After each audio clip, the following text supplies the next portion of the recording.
Aerosmith is one of the biggest American rock band in two different eras. Their initial run in the 70s had huge albums such as Toys in the Attic and Rocks, along with rock anthems like Dream On. Their second big run, from the mid 80s to the early 2000s, is known for ballads and MTV videos, although they still had lots of hard rock songs during that time. I personally am more of a fan of their 70s stuff, like the aforementioned Toys, Get Your Wings, and Live Bootleg, and the subject of today's video, their Rocks album. Before we go in, I just want to say this is one of my favorite albums, not just by Aerosmith, by ever. And I want to show you guys that this album rocks.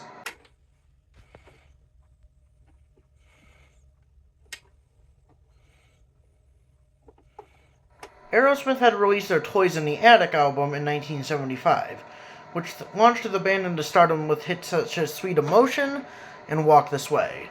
The band wanted to create a true hard rock album next, and thus Rocks was born. They wanted the most raw and real sound they could achieve in the studio, and I'd say they did that pretty well. Many songs were in the same key, E major, and at least to me, this album is one of the most darkest and most evil sounding albums I've ever heard, and I mean that in the best way possible. The first few notes of the first song, Back in the Saddle, for example, really sells this to me. It just sounds so awesome. The song has an amazing solo as well. Extremely high energy and intense. And the last few seconds, while losing intensity, really reels you into the album closer. It's a fantastic opening, and probably the strongest song on the entire album. Last Child, however, is a completely different song, but it is still strong.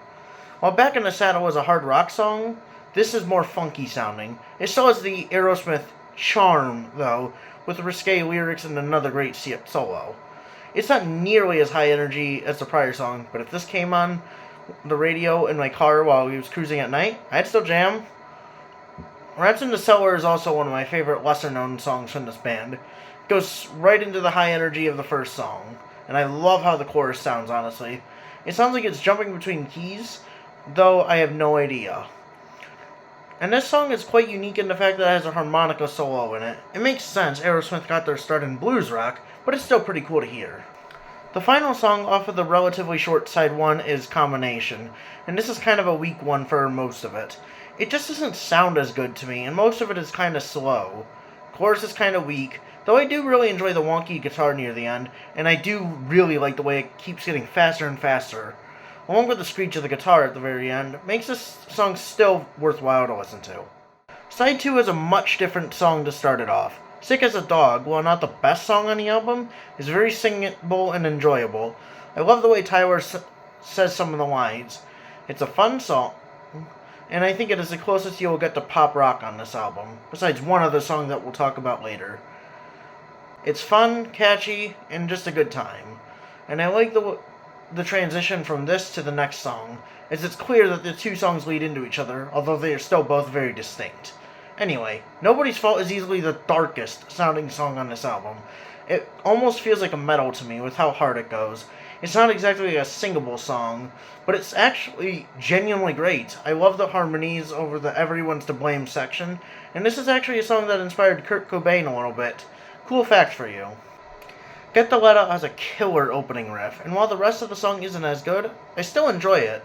It's catchy and rocks hard. Like I said with Last Child, I would cruise to this at night with the windows down. The riff is too good. The penultimate song, Lickin' a Promise, though, has kind of the opposite problem. The intro doesn't grab me that much, but the rest of the song has a lot of energy, although it's still one of the weakest songs on the album. Still good, not amazing. The final song, Home Tonight, is the one ballad on this album, and the other song I might consider pop rock. And I really like it. It's relaxing, and it fits the end of the album well, but it still sounds killer. And did I mention the solo was good? Aerosmith had many flaws, but guitar solos were not one of them. Great way to end the album, and a very strong track as well. Although short, Rocks is easily Aerosmith's best album, and in my opinion it is even close. Many point to Toys in the Attic as the best album. I disagree. That album has higher highs, but the average song off of Rocks exceeds Toys. If I had to recommend two songs off of this album, listen to either Back in the Saddle or Nobody's Fault. Both of these are some of my favorite hard rockers out there.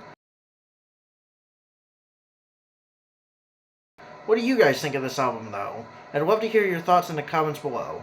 Thank you guys for watching. Comment, like, and subscribe, and I'll see you guys later.